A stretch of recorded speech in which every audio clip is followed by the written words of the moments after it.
Of Westminster Insider at Politico Europe, and Ava Santina Evans, the political correspondent at Politics Joe. So, very good morning to both of you. And if we look at the Sunday papers, if the royal family had hoped that stripping Andrew of his titles would make the story go away, they've got another thing coming, because he does feature a lot in the Sunday papers once again after yesterday. Sunday Times, to kick us off, Sasha, it's actually not their main story, but the banner head there talks about how Prince William may want to get even tougher. Yeah, and I thought this was a really interesting one, because this is Prince William, the Prince of Wales, saying that Prince Andrew, now that all of his royal titles have been taken away from him, will actually be banned from any royal occasions, including Prince William's coronation when he eventually becomes king. And I think it's interesting because it's cast as this sense of William is extremely worried about the damage, even going forward, of having Prince Andrew at any event will do to the royal family. And he's really having to consider, what is the role of the royal family? You know, he will inherit this for years and years to come. So he's going to have to deal with the sense that perhaps it wasn't dealt with quickly, that Prince Andrew has been able to cling on to his royal titles perhaps longer than he should have done in many people's eyes. And he's getting tougher than his dad and saying, you know what, I don't want him anywhere near this family. Well, yeah, and we look at The Observer as well, Ava. Their front cover is a photograph of that extraordinary interview that Emily Maitlis did in 2019, was it? 2019, yeah. And now she's actually spoken to the paper about her thoughts in the last few days. She's just talking about the various inconsistencies throughout that interview. I mean, you know, the interview was 6 years ago, but I think we're still dissecting it and still trying to work out what exactly and he I think said. she says she went back and watched it again for the first time. Yeah, absolutely, since. she did, and she was just there's various revelations. So there's inconsistencies in Prince Andrew's.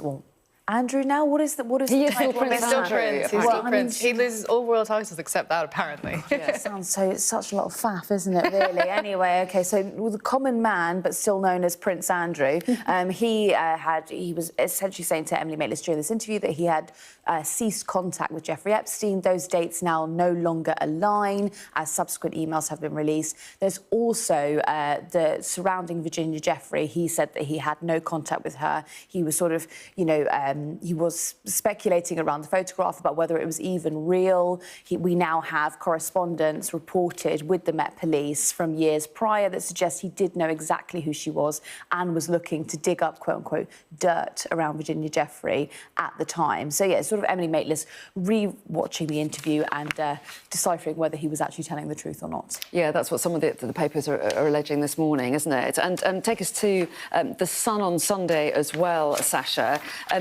They are, their headline is Andrew axes Fergie party, which doesn't feel like the kind of main story, but I guess it's a sort of sense of how their lives are really going to change now. Perhaps the real tragedy in all of this is that Fergie won't get her 66th birthday bash.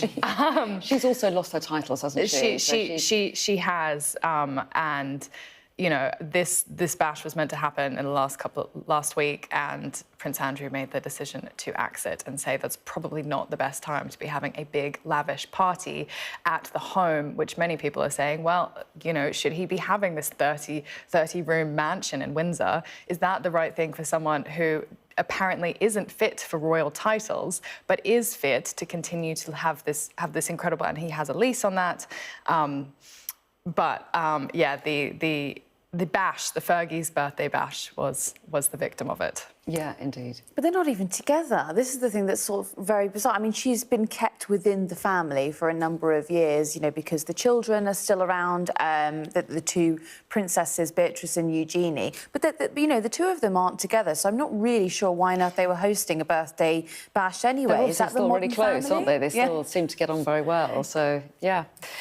Let's move on to other issues. And the front page of the Sunday Times, Sasha, their headline is Spy Suspect Was Stopped with Suitcase of Cash. Yeah, so this is a really interesting story from the Sunday Times, which is linked to the story that we've been talking about for the last couple of days, which is about a parliamentary researcher originally alleged to be working with China, a case which has since fallen apart. Yeah, something that he denies as the other Absolutely. in this case as well. Yeah, we should yeah. say. So he denies the allegations. The case has fallen apart, which I'm sure we'll come to, which has been a big political row. And the Sunday Times is reporting that one of the men that he worked with was actually stopped at an airport in February 2023 with about £4,000 in a suitcase.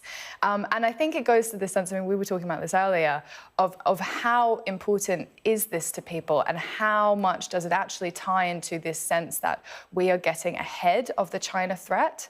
And, you know, this case, which has not yet been stood up, it's been reported by the Sunday Times, will go to that concern that perhaps the government is not dealing with the concern about China quite.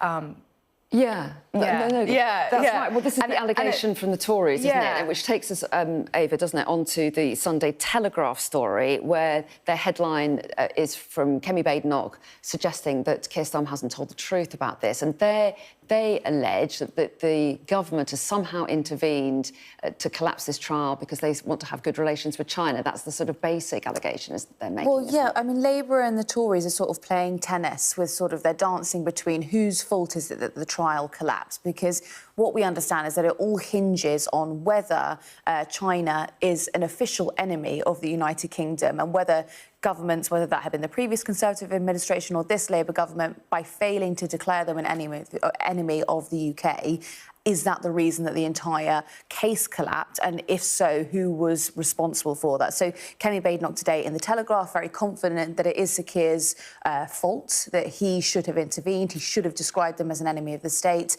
Sir Keir has maintained that actually this was a decision that sort of bled on from the previous administration. But, you know, the difficulty here is, you know, how do you, in an era of globalisation, in an era where you do have to, you know, cooperate with various countries around the world, how do you declare them an enemy? You know, China has has a technological hold on the United Kingdom. I mean, we're sitting here, we've all got a phone that has come from China. We're also using apps, social media apps like TikTok, which is owned by the Chinese state. You know, if you declare them an enemy, what does that mean for our day-to-day lives? Yeah, we haven't got time to expand, but you are back in the next hour. I'm so sorry, but it is one of those sort of issues that's complicated in detail but has broad implications. Well, we're out of time. See you next hour. Thank you.